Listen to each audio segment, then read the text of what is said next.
Listen to this and tell me if it's not one of the most relatable things that you've heard regarding your ADHD. So if we look at the brains of people with ADHD, their ability to adapt to chaotic circumstances is actually superior to neurotypical people. This is a competitive advantage, that if you're placed in sort of a chaotic environment where there's a lot of external stimuli that are pressuring you to do things, that's when you actually do your best. You can't study for a test that's a month away, but when you forget that, oh my God, I've got a test tomorrow, and it's last minute panic, that's when ADHD kids actually rise to the challenge. And so this is where most of y'all learn a really interesting adaptation, which is that, okay, so if I'm going to screw up anyway, I might as well screw up now. I might as well create an environment of chaos. Because as someone with ADHD, you're really good at damage control, but you're really bad at damage prevention. You're really bad at preventing problems and making sure everything goes okay, but you're actually pretty good at piecing things together.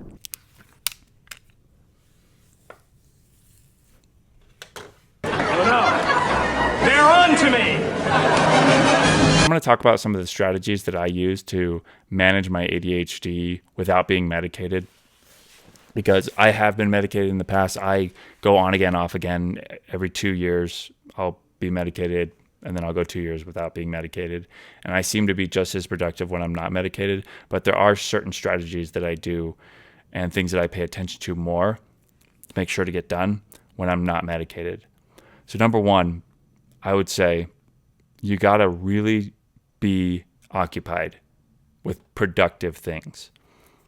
I have to be doing things that keep my brain active. I can't just sit around and do nothing. So I need to find things that are productive, like making YouTube videos, for instance, or starting a new business, or calling clients, or listing items on eBay. Like, I have to be doing something that is productive and different. It's a variety of stuff in order to kind of tap down that desire to just, I don't know, watch videos all day or play video games. So what I do is I just try and fill in the time with doing things that I feel like would be a positive net benefit for myself, for my future self. And that can be as simple as hanging out with my kids, taking my son to the batting cages, even playing StarCraft with my son. Those things I do feel are productive and fulfilling. Number two is I try and watch the amount of caffeine that I consume. I will consume 400 milligrams of caffeine a day if I'm not careful. And so what I've tried to do lately is I've tried to stop drinking caffeine right around 6 or 7 o'clock, so that at nighttime, I would usually do like 120 milligrams in the morning, 120 milligrams at noon, 120 milligrams around 6. I've cut out that third dose for later in the day, and it's helped me a lot to not be so high strung at night and kind of like trying to do a million different things. Number three, and this one is a newer one that I've been doing, is I've just been eating less. I feel like not having energy helps with kind of controlling the ADHD a little bit. So it's not that I'm not having meals, but I've been doing like chicken broth and green beans. I've lost like 10 pounds in the last month, and I haven't even really tried. Haven't been eating as fat of foods. I haven't been eating out fast food. I haven't been bringing home pizza or food from restaurants. I've just been kind of eating the canned food that I have at the house and the food storage that we have here. And for some reason, when there's like a calorie deficit, I do feel a little more grounded. I do feel like I'm not all over the place trying to look to do something. So I don't know, try it, see what you think.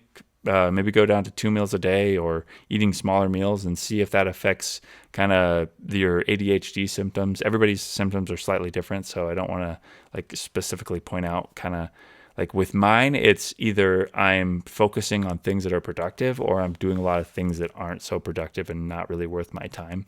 And so that's the thing that I struggle with. The other thing I would say is that I do struggle with being on time to things.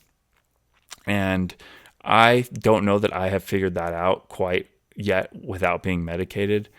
I try and get way too much stuff done before I go out and go to the next thing. It's like if I've got this dentist appointment at 12 o'clock and I'm working on a bunch of emails that I'm trying to get sent out, or I'm listing a bunch of items, it's like I'm going to list $200 of items before I get to go to this 12 o'clock appointment. Oh, I'm at 150. I only need to list $50 more worth of stuff. That's like what, one or two items.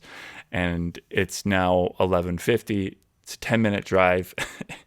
And I somehow have to get there in 10 minutes, but also finish up what I'm working on. I'm sure you all can relate to that. Fourth, I would recommend working out, but not necessarily working out like going to the gym and doing a bunch of sets. Because to me, I find that really hard. I get distracted too easily. My mind needs to be occupied.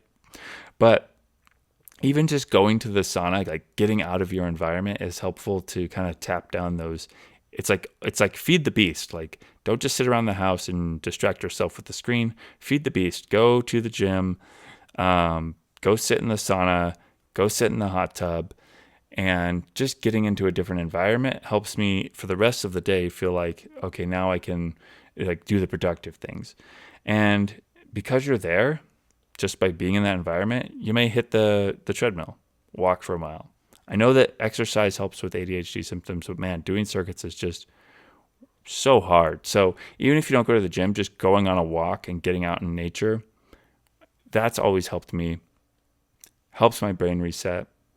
If you got to listen to something, whether it be music, podcast, audiobook. Again, I think a lot of this is we are starving to be stimulated in some way. And so if that requires going outside, getting some sunlight, listening to an audiobook, then that's what you got to do. Finally, the last thing I would recommend is maybe consider deleting one of the social media apps on your phone.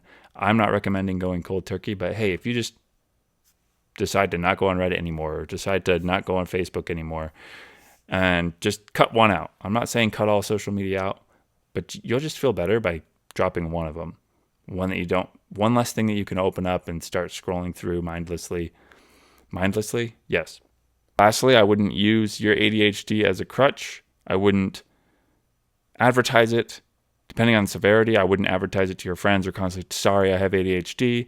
I don't feel like using it as an excuse is helpful in any way, especially when you're telling others and constantly saying, hey, sorry about that. You know me, I'm ADHD. That's why I forget. People just forget things. It's not as though people without ADHD don't forget things or get behind on stuff.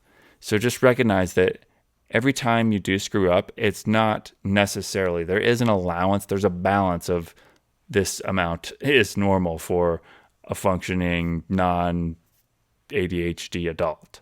That's it. Those are 5 basic recommendations for those trying to manage your ADHD symptoms without being medicated. And if you enjoyed these videos and you like this video, please like this video. Subscribe to the channel, and I will see you guys in the next video. Peace.